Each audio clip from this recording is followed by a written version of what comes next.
I had mentioned certain ideas last week, but I really was very brief, and it's really worth to expand. And then I won't go back to Derek Hashem, but it's very much what's happening now. In many ways, is incredible, and what it means is that this clearly testifies that we are very, very close to the Mashiach. If you recall, and I'm going to talk about Yishmael.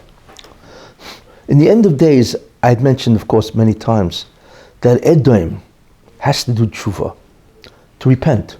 And I brought down many, many different things. I mean, there's like many hours in Shurim devoted to the whole concept of Edom, Trump, the whole United States scene, what his role is, and he's slowly coming around to that role, and so on. So that's clearly Messianic, because that happens in the end of time. But one of the things that also happens in the end of time, and it is happening, which is astounding, is the concept of Yishmael, the Arabs, Muslim, Islam. And even they also will do tshuva at the end. Now, it's hard to believe that. But the truth is that the Midrash indicates that.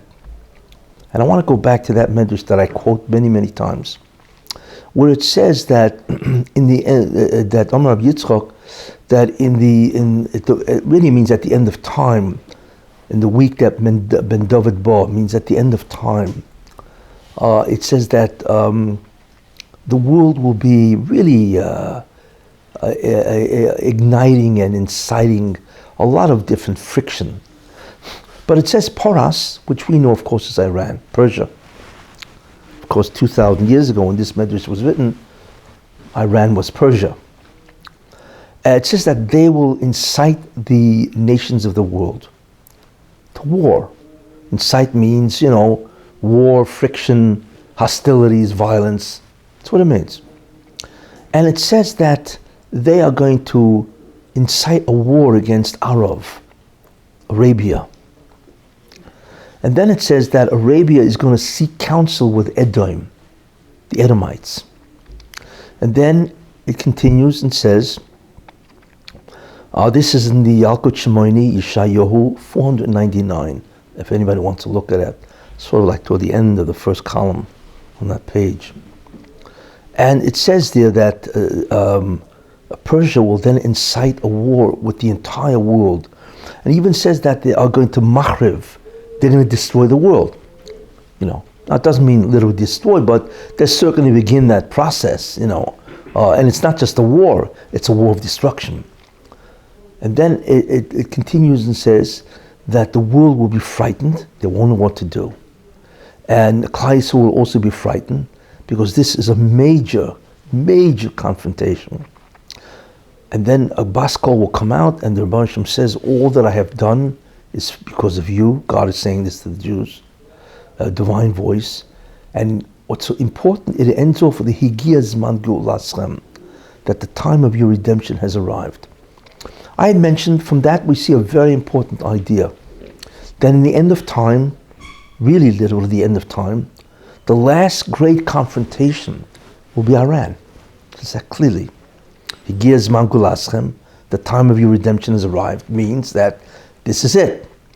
So therefore, the last great confrontation will be between Iran, first against Arabia, Arab is Arabia, and then what will happen is that they will seek counsel with Edom, which is America, as we will see, and then you have the whole confrontation with the whole world. And at that point, whatever happens in that war, of course, is going to lead to the Mashiach and so on. What we see happening, there's something astounding that's happening today. And it is so incredible, I really have to share about it. I alluded to it in a more superficial way last week, but I really have to go into what's happening, because it is that exciting, and it is that prophetic, So I'm going to, I had intended to do Derech Hashem, but, I felt that this news is so incredible that it has to be stated fully, and that's really what I'm doing it. Okay, there's an article in Yated by Carolyn Glick. She's very good. She's a very good political analyst. Actually, she's excellent and so on, you know. So she writes an article about what's happening in Arabia, Saudi Arabia. But she, as the article goes on, she writes certain things which she's not aware of. And that's the incredible ideas that are coming out of this. I would like to read the article, if you don't mind. It's a little long, it takes about 5 minutes, whatever. But the article is stunning to read because it's a very good understanding and explanation of what is happening in the Middle East and ultimately what is happening in the world. And what does it have to do with the Mashiach and Jews? So I like to do that, you know. And because like I say, it's really incredible to read the change that is happening. Remember the Medrash, and you'll understand it. That Persia attacks Arabia, Iran attacks Saudi Arabia, because that's who is Arab. It's Arabia, you see. And then Arab will seek advice, counsel with Edom, who is America, right? And that obviously means there's a very good relationship between these two countries. And then, of course, there will break out a tremendous confrontation, and that in many ways is the end.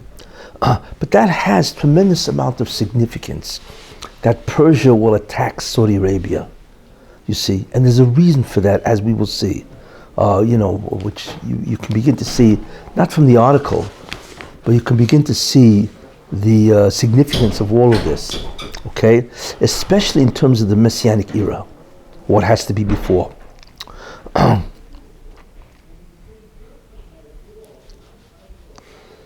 For 70 years, Saudi Arabia served as the largest and most significant incubator of Sunni jihad, which is true.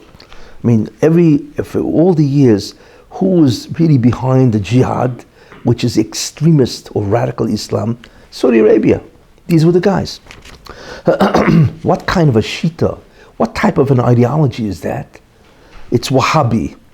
If I remember correctly, Wahhabis, there was a guy who lived a while back, I don't know exactly how far back, but he began a new concept of Islam, radical, where he felt that the main thrust of Islam has to be to conquer the world. It's the concept of a caliphate, which the ISIS really want to do. But this extremist form of Islam is called Wahhabism. And apparently Saudi Arabia embraced that. And that's their major ideological drive. It's Wahhabist Islamic establishment funded radical mosques around the world. Yeah, they're the guys who gave all the money to all the mosques. It all came from, of course, Saudi Arabia, including the World Trade Center, 9/11, right? I think, well, you can read 15 out of 19 of those guys were Saudi citizens. You see already what's going on. Saudi princes have supported radical Islamic clerics who have indoctrinated their followers to pursue jihad against the non-Islamic world. Yeah, the main thing is jihad, which means to overthrow, that's really what it means, and to establish a dominance and supremacy of Wahhabism, which of course is radical Islam. Saudi money stands behind most of the radical Islamic groups in the non-Islamic world that have in turn financed terrorist groups. That's their money. They're the ones who are doing it. And they, of course, funded Hamas, Al-Qaeda, and they have insulated radical Islam from scrutiny by Western governments and academics. What these guys have done is really incredible. Not only do they fund the radicals, Saudi Arabia, but what they do is they paid off. There's an enormous amount of lobbyists that they pay off to quiet everybody down and to hide the fact that these are the guys that are sponsoring terrorism, you know, and they have the money, they have billions and billions of dollars, you know, and so on. Indeed, Saudi money stands behind the silence of critics of jihadist Islam universities throughout the Western world. Yeah, They silenced everybody. They build buildings. They do all kinds of stuff.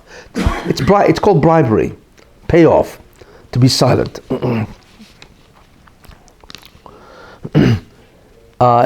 She writes, as Mitchell Bard documented in his 2011 book, The Arab Lobby, which is very interesting, any power pro-Israel forces in Washington, D.C. have developed pales in comparison to the power of Arab forces led by the Saudi government. If you think that Israel has great lobbyists and so on, it pales in comparison to the lobbyists that work for the Saudi government in terms of their tremendous power and so on, Saudi government spending on lobbyists in Washington far outstrips that of any other nation. I mean, these guys pay good and they pay well. Forget about it. These guys have the whole Congress basically bought off, or a major portion of the foreign people, guys who deal with foreign affairs in Congress. According to Justice Department disclosures from earlier this year, since 2015, Saudi Arabia vastly increased its spending on influence peddling. Tremendous. According to a report by The Intercept, some type of paper, since 2015, which is 2 years ago, the kingdom has expanded the number of foreign agents on retainer from 25 to 145 people. That's how many people, and these guys are not just, clerics. These guys are top guys in the government. They are now funding these guys, okay? More than, imagine 145 guys working for you to quiet the criticism and to spread Islam. And it says that Saudi lobbyists, those guys, they're the ones who shielded the kingdom from serious criticism after 15 of the 19 September 11th hijackers were shown to be Saudi nationals. That's why you don't hear much. How come they never investigated these 15 guys, from the guys who blew up the World Trade Center? Because these lobbyists in some way have enough influence to shield the criticism. You see, they blocked a reconsideration of the U.S.'s strategic alliance with Saudi Arabia after attacks and in subsequent years.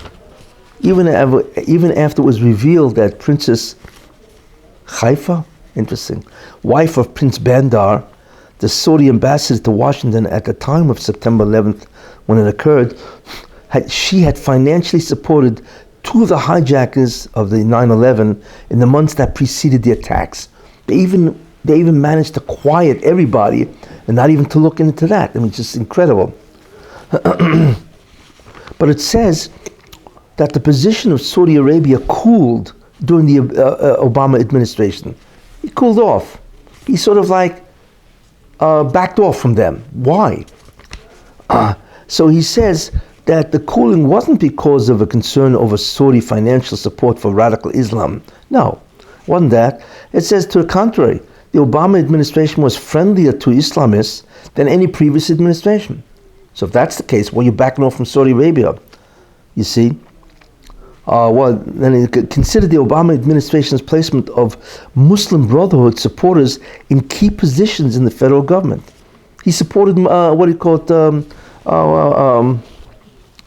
Mohammed Morsi. Even though he's a Muslim Brotherhood, was his radical Islam. That's what Obama did. You see. She's talking about the U.S. government. U.S. government, yeah. So the question is, why did he had cooled off? So what she writes is the reason why, because Obama suddenly turned in favor to Iran. That's why. And Iran and Saudi Arabia are opposites. Irans are Shiites, and the Saudis, of course, are Sunnis, and they hate each other all the way back from the time of Muhammad, you see. So he backed off from Saudi, Obama, because he turned his attention to Iran. That's why, okay. Which is very important, by the way, because now the focus is on empowering Iran. During the same period, the Muslim Brotherhood's close ties to the Iranian regime became increasingly obvious.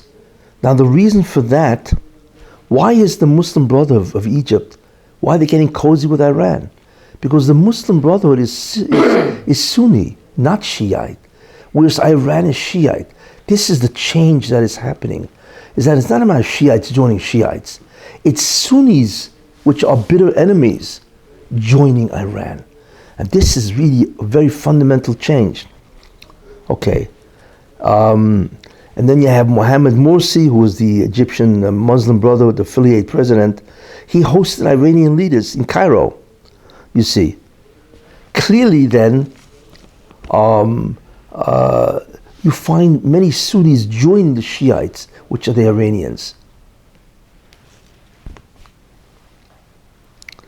Now, at that time, this was happening when Morsi was overthrown in 2013, Saudi Arabia began to wake up. This is what the article begins to show. What was the wake up? Because they realized something. Is that it's not a matter of the fact that Poras, Iran, is a Shiite, and Saudi Arabia is a Sunni, and these are the two great powers in the Middle East. It's not only they realize that, hey, the Shiites are trying to throw us out, destroy the royal family, the whole Saudi Arabia, but it's more than that. What they began to realize is many of the Sunnis, the radicals, like the Muslim Brotherhood, Hezbollah, and also what he called Hamas, and even Al Qaeda, are throwing their weight with the Iranians, which is incredible, because Saudi Arabia is Sunni, yet they look at Sunnis, Al Qaeda, as she brings out, is now joining Iran, Shiites. You see, now, really in the end, why is that? Why are Sunnis joining Iranians? And the idea to that is that because these radical groups realize that the only ones who have power to bring a jihad of the world, certainly of the Middle East, is who? Is Iran. That's all. So they'd rather throw in their weight behind Iran, which will then get them the whole Middle East and maybe the whole world, whatever, than what? Then Saudi Arabia. Saudi Arabia's doing nothing. They're just, in many ways, they're just, partners with America. So therefore, Saudi Arabia realized that, wait a minute, the Sunnis are joining, right? They're joining Iran. To do what? And that is true Islamic, jihad. So it's not enough that they have Sunnis on their side and you have Iran. No. All their Sunni guys, all these radical guys, are actually joining the enemy. So what's going to happen? They're going to be left alone, Sunnis, against Iran, Shiites, and Sunnis, Hamas, Al Qaeda, right, ISIS, they're all joining Iran. So they realized the handwriting's on the wall, you see. But what is the significance of that? Now, there was a tremendous purge that happened just a week or 2 weeks ago, whatever. Tremendous purge.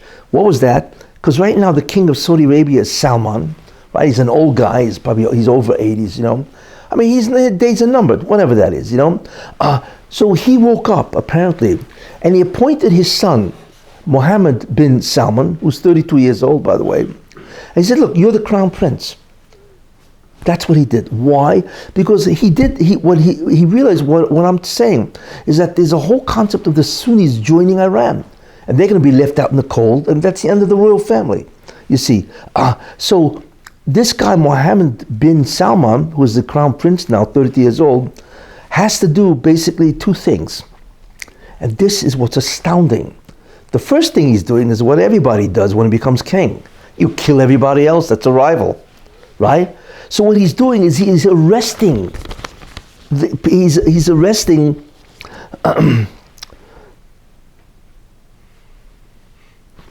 So it is in this context of Saudi Arabia's reassessment of its interests and realignment of strategic postures in recent years that the dramatic events of the past few days in the kingdom must be seen. All of a sudden, the whole Saudi Arabia is being shaken up. So all of a sudden, the recent sudden announcement of a new anti-corruption panel, of course, is headed by Crown Prince Mohammed bin Salman, right? And all of a sudden, there's an announcement of the arrest of more than 24 royal family members. I mean, we're not talking about people. We're talking about members of the royal family. He arrested them. It's incredible. You see, and not only them, but cabinet ministers. I mean, cabinet ministers are the guys that rule with him. He had them arrested, and also prominent businessmen. He arrested one of the most richest guys in the world. Why? Because it's a power seizure, you see. Because there's a rumor that Salman is about to abdicate, an old guy, right? And he's going to give the throne to his son, 32-year-old guy, right? And he obviously has to neutralize everybody. His family, his business guys, the cabinet ministers, because all these people are a threat to him. You see, when Salman abdicates, or he dies, whichever, and then he takes over. You see, so what is it called? Eze Chacham Haroyes Noilad, right? Who is a wise man? He who can see that which, the future which can come out, right? So he realizes that when Salman's gone, these guys are all like wolves, will attack him, so he's going to knock them all out. So that's the first very, very interesting concept. But there's something else that's going on, and that's the real kicker in terms of the acceleration of a Messianic process. And here's what she writes, but she doesn't understand the significance. But there is clearly also something strategically more significant going on than just a power grab. While many of the officials arrested over last weekend threatened Muhammad's power, it makes sense, they aren't the only ones that he has purged. Who else he purged? In September, Muhammad arrested some 30 senior Wahhabist clerics and intellectuals, you see.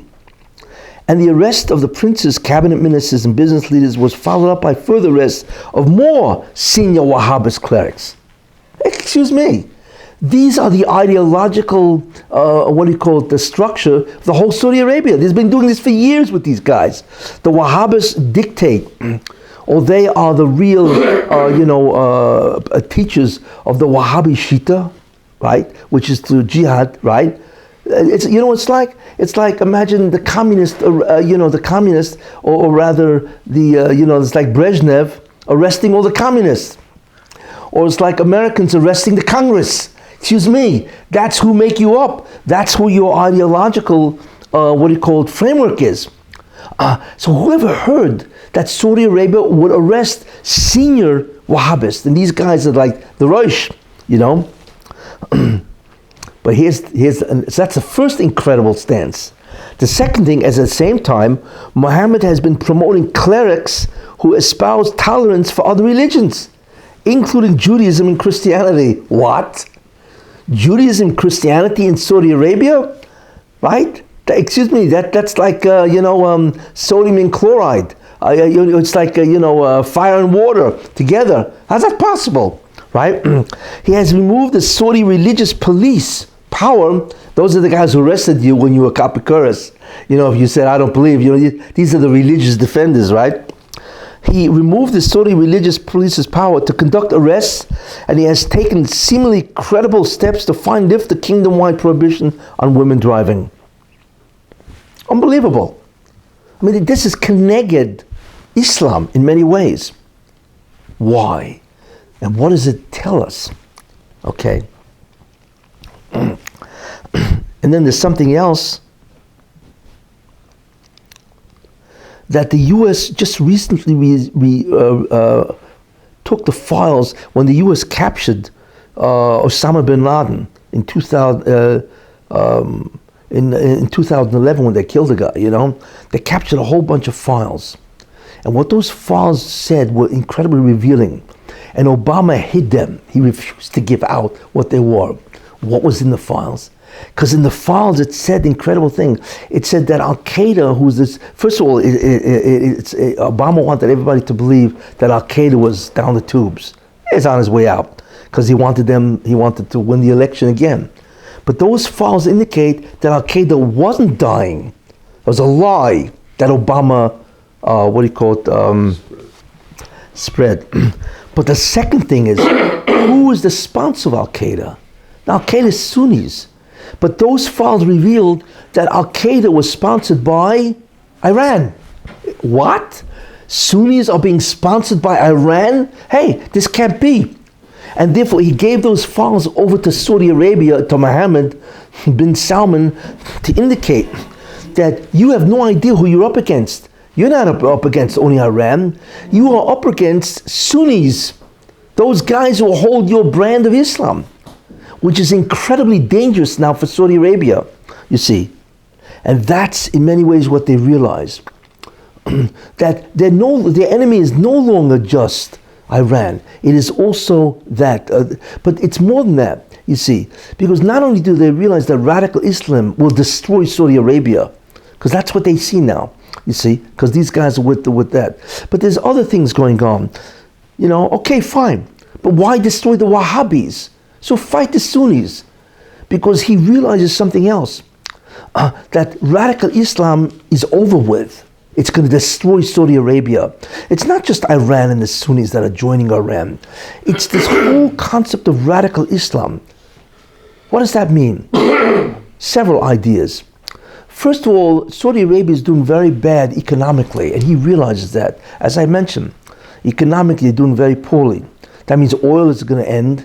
The U.S. is the greatest oil producer. Israel has one of the greatest gas fields, you know. But not only that, by 2020, you know, they say 48% or by 2030, 48% of all the cars are going to be electric. That's the end of oil. And therefore, electric cars and also hydrogen fuel cars runs on water. You see, in a short amount of time, whatever, 15, 20 years, that's not the end of oil, but the influence that these people can peddle as a result of oil is severely diminished. So therefore, what Saudi Arabia has to do, right, is change their economy, but even more important, they realize that the only bulwark against Iran and Hamas, Hezbollah, Al-Qaeda, and ISIS is Israel. They see that. So therefore, they have to ally themselves with Israel, which is amazing. But they realize also, not only do they have to ally themselves with Israel, but if you want to be friends with America, you got to be friends with Israel. Because Trump loves Israel. That's basically what he's all for Israel, even though he's making mistakes, you see. So what's driving them into the arms of Israel is Iran and the Sunnis joining Iran. Also, that Israel is an incredible economy and one of the greatest innovators of challenges in the entire world. And they need that now to remove the economic dependence on oil. But even for America, if you're friends with Israel, then Trump will look much more kindly on you. But the interesting thing about all that is that Saudi Arabia is destroying the ideology of Wahhabism that fueled Saudi Arabia for years. That's the incredible thing. That is a charot of Yishmael. When they are now turning away from Islam, and like it says here, actually, you know, at the same time, Muhammad has been promoting clerics who espouse tolerance for other religions, including Judaism, Christianity. This is unheard of. I mean, these guys were the worst enemies of Judaism or Christianity. It was all Islam, right, and all jihad Islam. Something is happening, and you know what it is? Although she doesn't realize that. This is the concept of Yishmael doing tshuva before the end of time. Just like Edom has to do tshuva, and ultimately assist Israel. Assist Israel. That was the whole concept of Trump. Edom doing tshuva, part of the tikkun process, before the end of time. Because the Baruch wants Esav, and today's pastor told us, which is really very interesting, you know. He wants Esav back into the fold, not after Mashiach comes, because there's no schar, but he wants Edom to be back in the fold as part of the tikkun process, you see. And that, in many ways, is really what Trump is all about. But the incredible thing is you find it now happening with Arabia. That's what's happening. The fact that he is not only going against Iran and the Sunnis, that's one thing, but that he's introducing clerics that are tolerant to Judaism and also to, you know, Christianity, other religions. It's unheard of. That women can drive cars. This is unheard of, and so on. That is a tremendous softening of Yishmael. And he is getting, you know, last month they reported that, of course, people are denying it and so on, that this guy, Mohammed bin Salman, who's the crown prince, went to Israel. Did you ever hear of a Saudi Arabia guy going to Israel? It's like unheard of. you know. And not only that, he's also made very good friends with Jared Kushner. This guy Mohammed and Kushner, they become good friends. You know, they're in many ways they're similar ages, you see.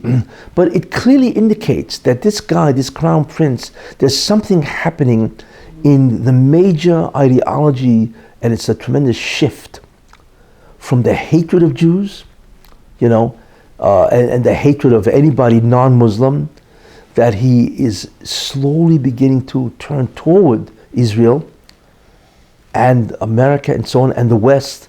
And this is the beginning of a radical change of Arabia. And Arabia, you should know, is Yishmael. That who Yishmael really is. And that's the Medrash. Isn't that interesting?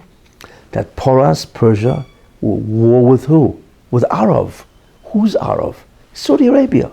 That's really what it is. This is the confrontation.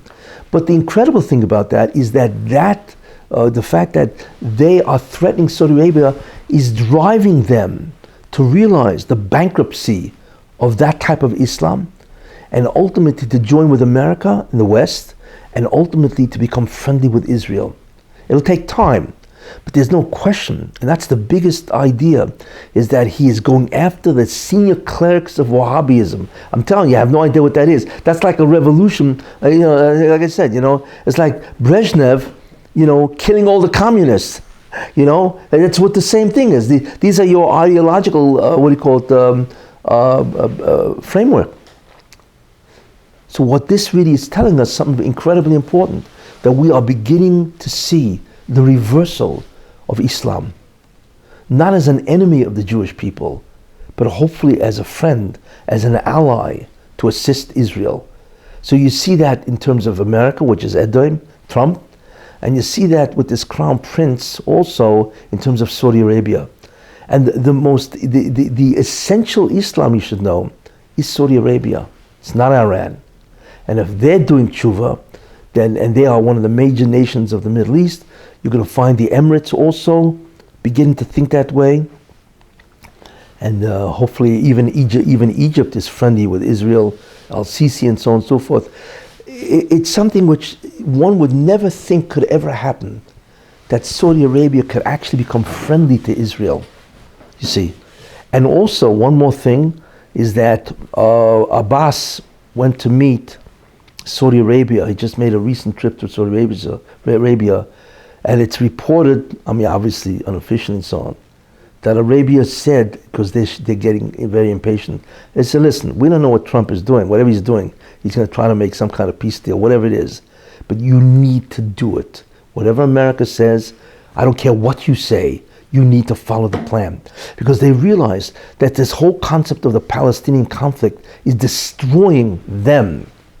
And it's all it's doing is, what do you call it? All it is distracting everybody from the real threat of the world, which is Iran. You know, let's cut this out already. You know, so it's interesting, and they're the big backers for Abbas, that they themselves have warned Abbas and said, which obviously means we're not tolerating this anymore.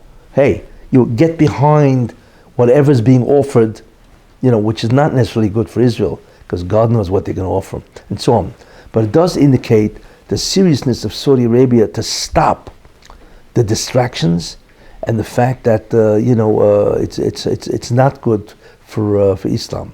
Anyway, I thought it's very significant because this, like I say, is destined to happen before the Mashiach. So first Edom went with Trump, and now we see Saudi Arabia can go with this guy Mohammed bin Salman. It's fascinating to watch, you know, and so on. Anyway, I thought I wanted to tell you that because it's extremely impressive and it's critical in terms of the Mashiach himself. Any questions? We're close. Very close. Because we're watching two major events happening. Major events happening. That's what we're watching. Saudi Arabia only has 20 million people. Persia, Iran, got 80 million. I know. They can't fight them alone. Who? Saudi Arabia No, of course not. Can't go against No, of course not. Iran. Of course not. Yeah. And the Iranians are very good. Iranians are very smart. Persians are smart, and they can't fight Iran. Of course not. Iran will blow them out of the water. But there is one nation that can fight Iran, and that's Israel. That's why they need Israel desperately. Israel really should wake up and say, hey, you need us more than we need you. We don't need your oil. We don't need anything from you, in fact. If you side with us, finally, and get rid of this stupid nonsense that that you can't, what do you mean, Islam and all this, then it's for your benefit, yeah. But will Israel be able to do that? Because they are the ones that are on demand, not Saudi Arabia, And like I say, Saudi Arabia can easily be cut out altogether. And they realize that. That's why Salman said, hey, you're the crown prince. Because if I don't make you crown prince, if we don't change Saudi Arabia, it's over in a generation. That's the end of the Saudi family. So he's making good moves, except for letting women to drive. That I don't agree with. That might be a mistake. But that's not on religious grounds, right? That's, Well, you got to check with the insurance companies. Who's got more accidents, the men or the women? But it's just for a nation like Saudi Arabia, they are the quintessential Islam jihadists. For them to be doing this, it's unbelievable. But I'm pointing out because I don't think people realize what's going on. This is the beginning of the end. Maybe God wants it that way. No, of course no. You don't want people. No, but the interesting thing about it is the one who's driving Saudi Arabia is Persia, is Iran. They're the ones who are driving Saudi Arabia to do this. That's what it means, because when you see from that medrash that I quoted, when it says Persia, Iran, which by the way is of course Muslim, Muslims are destroying Muslims. Why would Iran fight with Arab, Saudi Arabia? They're all Muslims. Because the Muslim, this is called, God is the greatest chess master of all. 1400 years ago, he had Shiites and Sunnis as part of Islam. He already had them at each other's throats 1400 years ago. So that 1400 years later, they will cause, Persia, the Shiites will cause Iran, Saudi Arabia, to the Sunnis to do tshuva and become friendly with Israel and to really side. It's a work in progress. It's not there yet, but in terms of what's happening, you see the handwriting on the wall. It's incredible what's happening. So I felt I had to really expand on it, and just to tell you that these are incredible events, which are Messianic. Anybody have any questions about, comments, any of this? I have one comment. Saddam Hussein kept the lie that he had atomic weapons because he was scared of Iran, and he figured that would keep them at bay. Yeah. And, Bush bought it and attacked his country because of it. Yeah. But that was Hashgacha. But it was Iran that he was trying to keep. With that. But you know why that happened? The reason why that happened is the Rebbeinu Shalom wanted Bush or America to think that the real enemy was Iraq, not Iran. And because of that, they attacked Iraq, because Iraq, they thought, was the 5th greatest military power in the world. He had weapons, nuclear weapons and all this stuff. Of course they were wrong. Why did the Rebbeinu Shalom want that? And that started, by the way, between the war, between Iraq and Iran, in the 80s and so on, and because the Rebbeinu Shalom wants Iran to become a superpower, a nuclear power, so this could happen. They could threaten the whole Middle East, and Saudi Arabia can come back to Israel and so on, And therefore what he did is he distracted the entire world, Bush, that he should think that Iraq is the enemy, when it was really Iran. So therefore, while everybody was looking at Iraq, Iran was building nuclear weapons. It was what's called a distraction. That's really what the Rebbeinu Shalom did. And because of that, Iran was able to quietly, called surreptitiously, build the nuclear weapons Until now, what are they? They can have a nuclear weapon in what, 2-3 months? You see? And I also mentioned that the Baruch is accelerating the process because if Trump removes decertifies the Iranian deal, what that means is that, and the Congress restores the sanctions, then what's going to happen is that Iran is going to accelerate the process of building a nuclear weapon, which is going to accelerate the threat of Iran, which is going to accelerate even more Saudi Arabia coming to America and Israel, which is going to accelerate the confrontation, which of course is going to accelerate Mashiach. That's what he's doing. So on both sides, you see the acceleration of Iran, Saudi Arabia. You see this whole thing, it's like a chess game. Don't focus on the individual pieces. Look at the whole board and how ultimately all of it is converging to accelerate the whole process, you see. And that's really what's going on. You got to look at the whole chessboard, not in any individual piece and movement. That's the problem. Everybody looks at the individual pieces. Oh, that event and this event and that, you see. But if you have what's called the hashkafa of the Messianic process, then you don't look at any individual event. You can look at the entire chessboard of what's happening. And what you begin to realize, it's incredible how everything, even though they look like they're fragmented, each one is an individualistic event, right? But really it's all converging slowly. And in the end, what the end of the chess game is? Checkmate. Somehow all the pieces in all the different places all of a sudden get together and checkmate. That's what's happening, you see. And I'm just trying to show you about what's happening lately is just incredible. To me, it's incredible. Because you have no idea what Saudi Arabia was. It was the worst nation, Islamic nation. I mean, Wahhabism is the worst. It's worse than, I don't know if it's worse than ISIS, but it has the same concept of ISIS, to build a caliphate and to ultimately to dominate all the non-Islamic nations. Radical. Okay? That's really what they are. And for them to turn around... To begin with? What was that? What was their cheshbon to begin with to support them so strongly? Because they believed in radical Islam. They believe in jihad. Yeah, but they see it's not happening.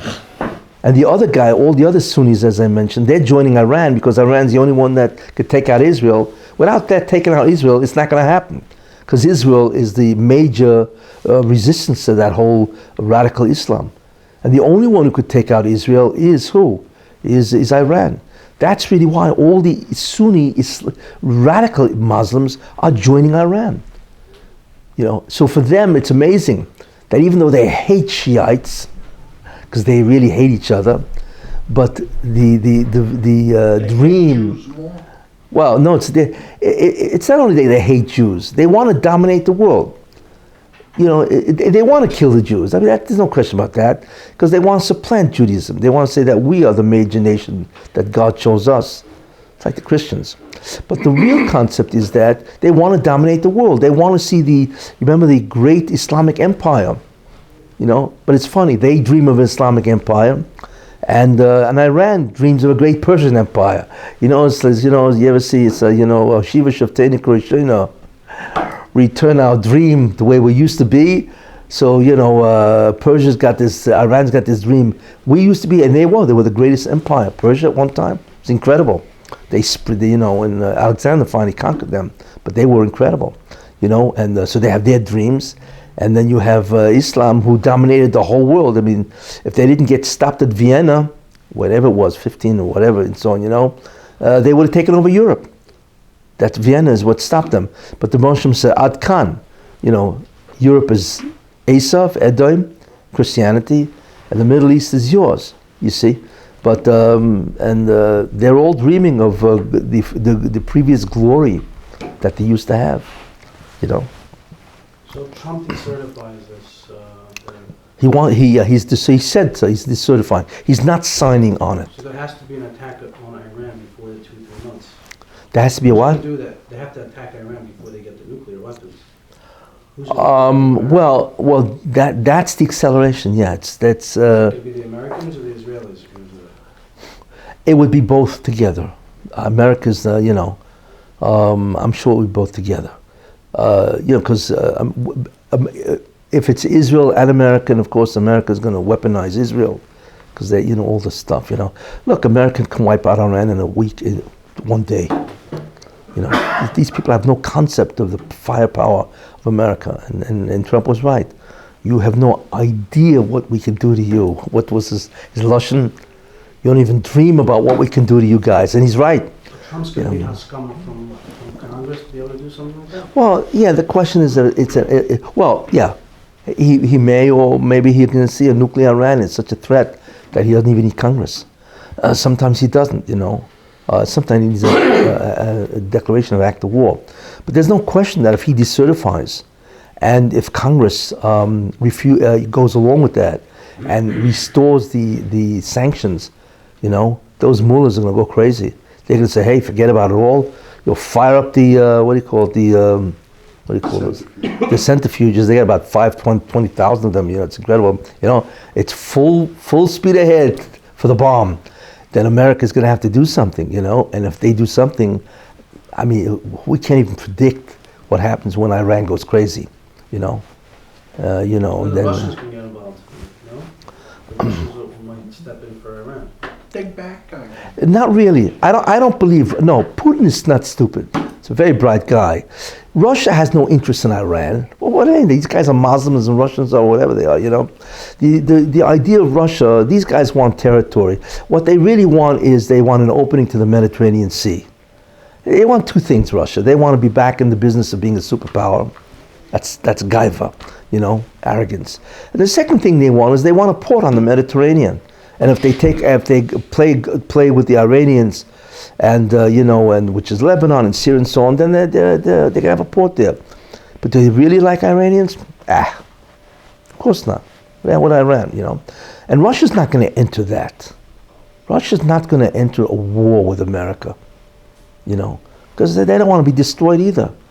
The truth is, the only country that can destroy America is Russia, because they still have those ICBMs, But look, everybody recognizes Iran as a world threat. Iran is the greatest threat to the world, the stability of the world. I always wonder, which is really, when you think about that, it's beyond belief. The greatest nations that destabilize the world and threaten civilizations are who? It's Iran, or Syria's a basket case. North Korea to a certain extent. And those are the two nations that are really. North Korea and Iran much worse.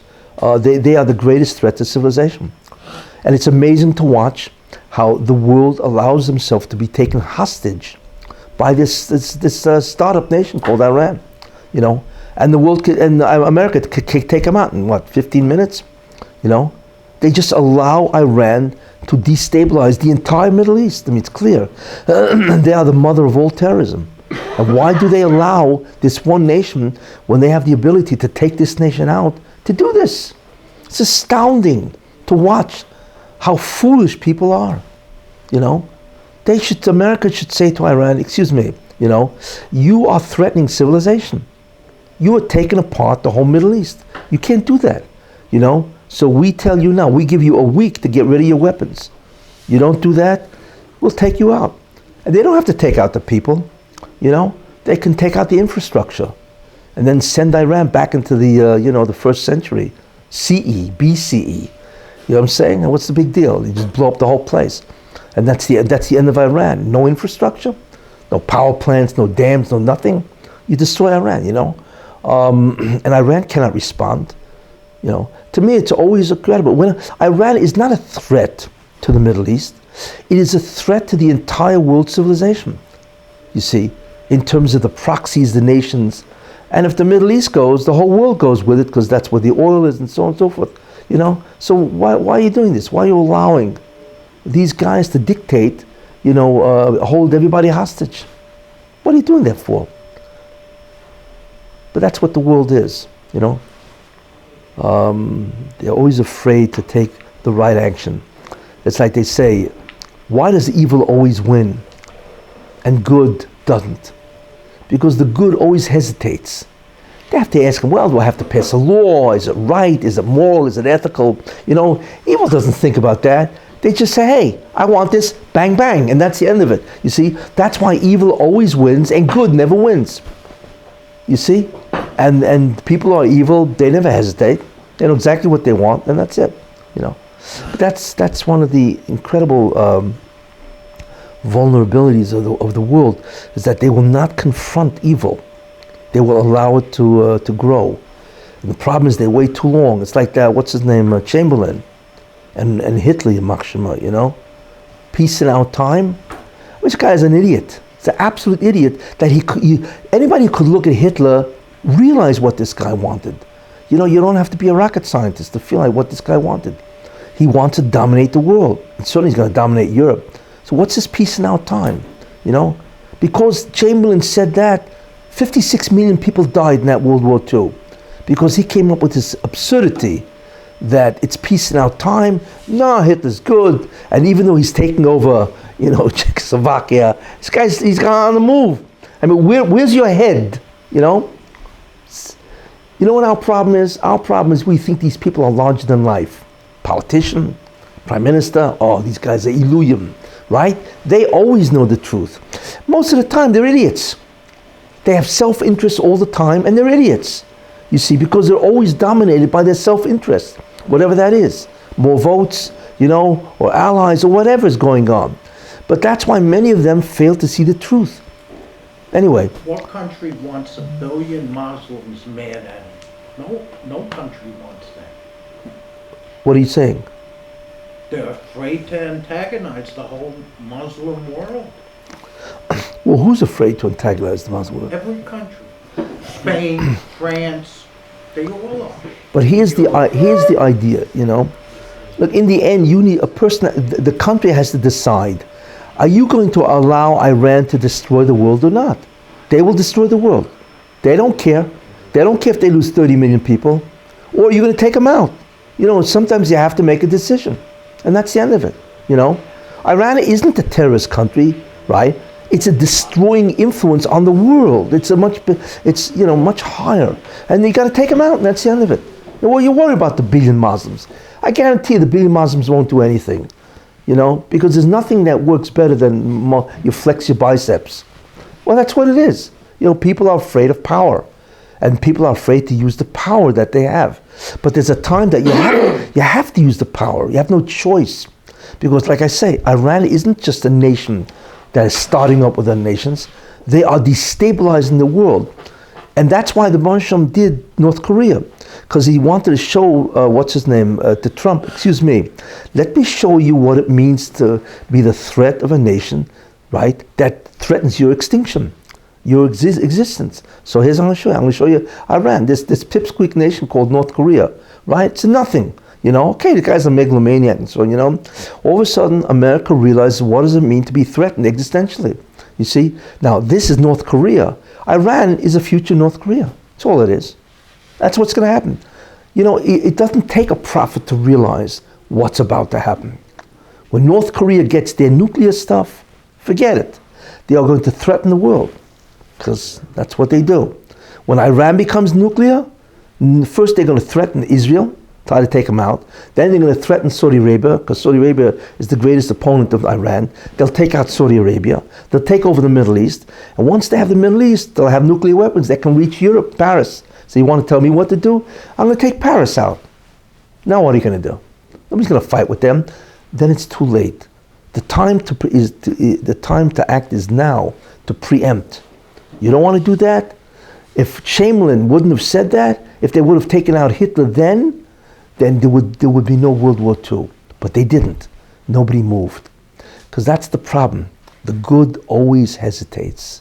Evil never does. You see. And that's the way it is. That's what mankind is, and so on, But in any case, that's what's going on. Talmud said you got to wake up before he does and kill him, right? Of course, Hashkem. Got to wake up in the morning, yeah. But like I say, the world is a very frustrating place. It's astounding how people do not see what the emes is. They're all dishonest because they're all bribed by their own self-interest, whatever that is, and so on. So they never see the emes. And then there are people who are downright evil. It's just incredible.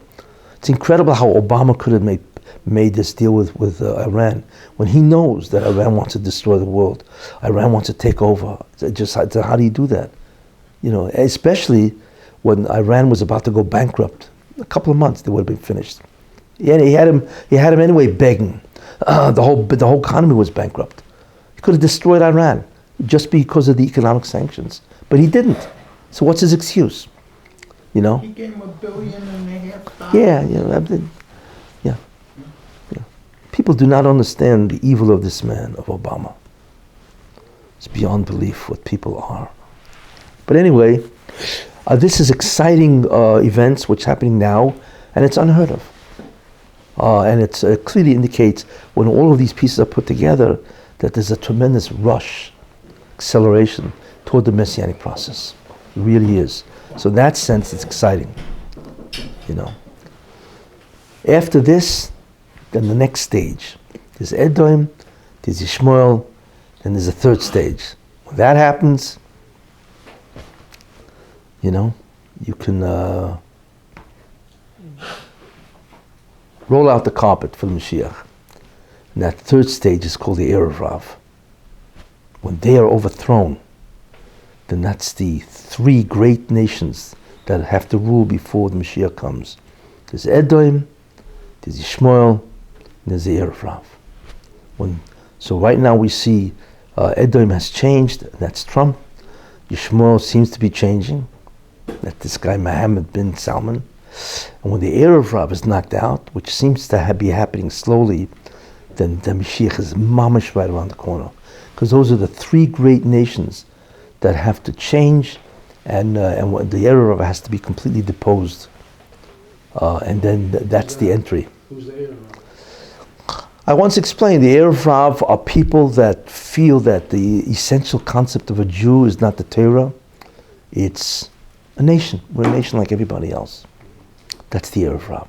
It's not the people are Amaratzim, but the leaders who lead the people to believe that they are Jews, not by virtue of the Torah, which is the covenant with God. The reason why we are Jews is because we have a nation called Israel, right?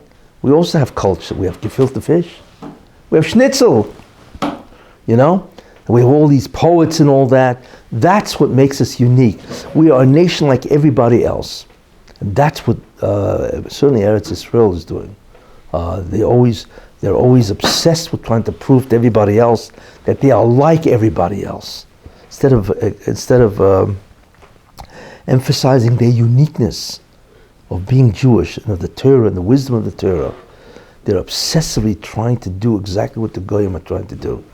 That's why when you walk into the museums, basically the museum is nothing more than a reflection of the culture of the West. Because they're trying to show we also are equal to you. We have the same culture. We have our own inventors, and artists and so on and so forth. That's what their museums are like. It's nothing other than a showplace that we are the same as you. We can stand. They're all searching for equality with the nations of the world.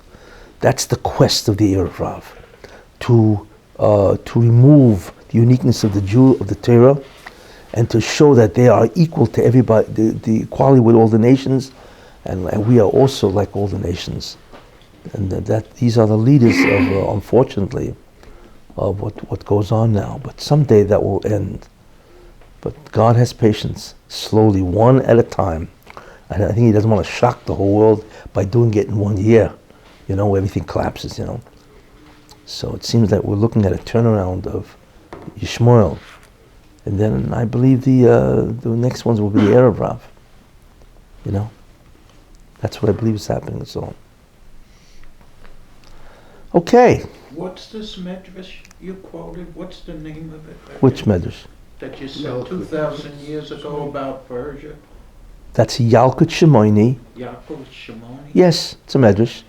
It's on Yeshayahu, and it is the section 499. That's it.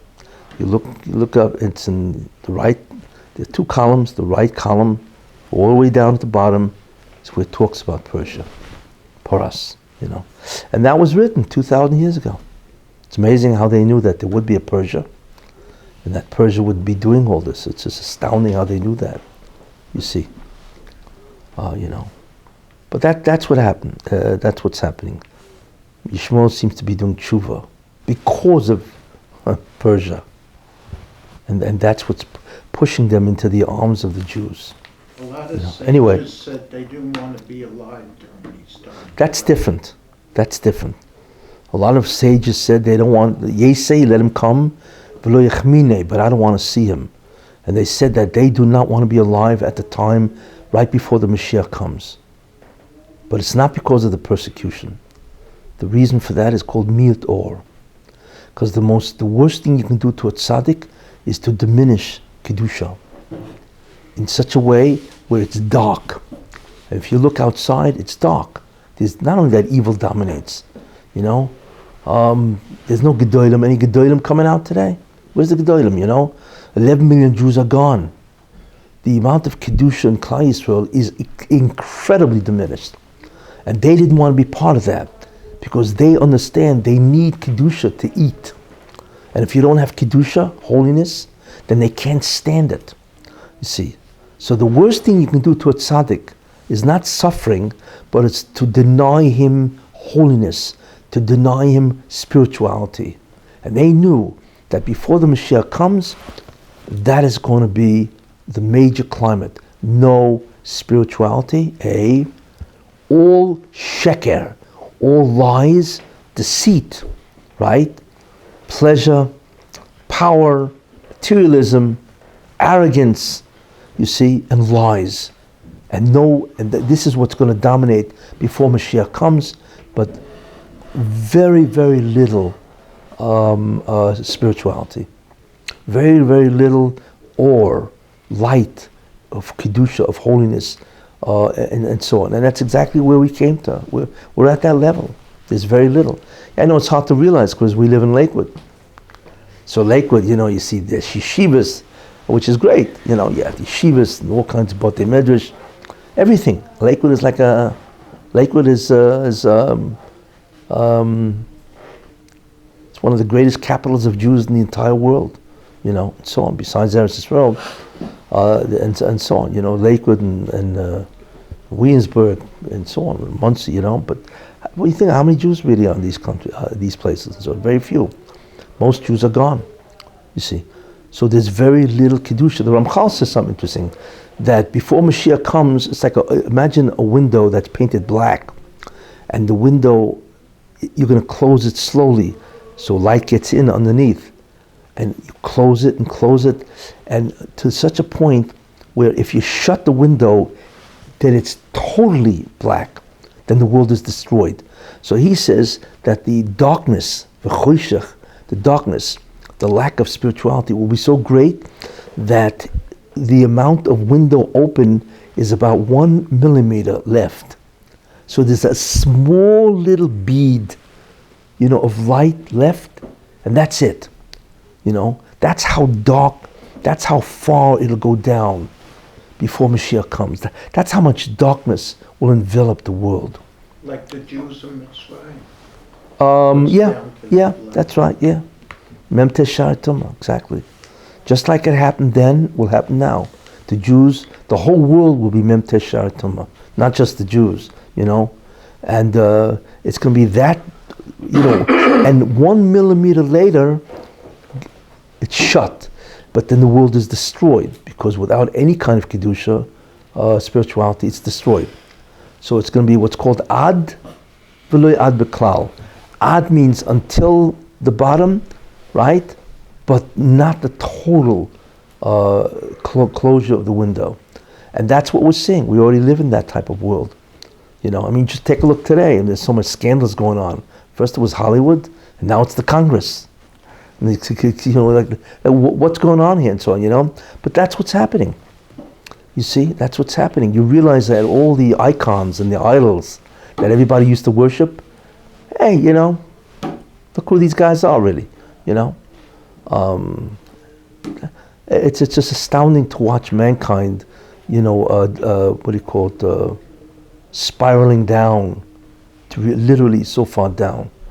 And what the Baruch is doing is he's trying to, in a certain sense, get people to do tshuva by showing the bankruptcy and the tremendous emptiness of all the Hollywood icons, and the politicians and all these guys, and I'm not even talking about the sports figures. These guys, he's showing the incredible emptiness of all this.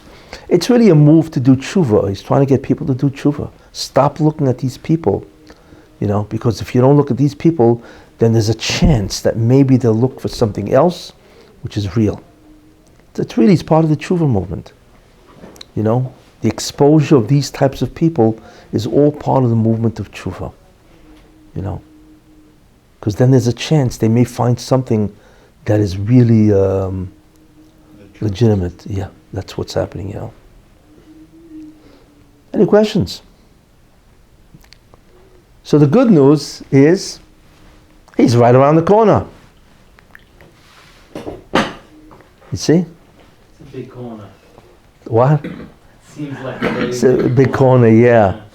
Listen, it's a slow process. It's just, it's unbelievably slow. But at least the right moves are happening. It's not the wrong moves, Leave a chair empty for the way out. Yeah, you leave a chair empty, that's right. See, it was 120 years for the Naya for people to do tshuva. I know. Imagine 120 years. That's a long time, Maybe more than that. So Yeah. the amount of people are now that were there. But look, the Baruch has his cheshbon why he goes so slow. But there's no question that there are things happening in the last 5 years, 10 years that are absolutely astounding. When you look at it from the vantage point of a Messianic process, And like I say, this is what's happening. I'm just waiting for the third stage, the fall of the Erev Rav. And once that happens, the whole world is going to light up. What? The Muslim population, the simple population, I doubt they're going to allow Saudi Arabia to acknowledge Israel. It's not up to them. Very religious. Doesn't make a The difference. ones in Mecca. No, that's not true. No, these guys are nobodies. The princes are secular, but the population. No, They can revolt. No, they won't revolt. When they go to England, you should know what they do. I want to tell you something. Saudi Arabia is fighting for its existence. It's on the line, and they know that. That's why they're doing it. But that's good, because ultimately they'll ultimately side with Israel. They get friendly trade and so on and so forth. That's very good. But they have to do it for their own existence, or they're finished. In 5 years, they're finished. Iran will take over the whole Middle East, right? Well, it's over with for these guys, and they know that. Netanyahu has no illusions about it. Who? Netanyahu. He has no illusions. No, he's probably it's a whole simcha. Anyway, okay. If something does happen. Took the whole session, but anyway. If something does happen. Anyway, next week we'll go back to Derech Hashem. But I thought I was kedai to tell you what's happening, which is really astounding. What's next week? How does he justify the modernization in Who? the actual Islamic religion? Well, it's still Islamic. That's true, but like I say, look, he has no choice. I mean, he's going to be destroyed. They have no choice. And they'll justify it by saying, "Yeah, it'll raise the economy of Saudi Arabia if we trade with Israel and so on." The mosque, the religious people, they're not going to go for it. He's arresting them, which I read, by the way. He just arrested 30 senior Wahhabists. Senior. He's arresting them. They're not going to have too many protests if he's arresting them. The only way they won't protest. The protest behind bars. Iran attacks them first. If Iran attacks them first, and they all see the gig is up, then they won't protest. Anyway, let's. Okay. Thank you. See you next week.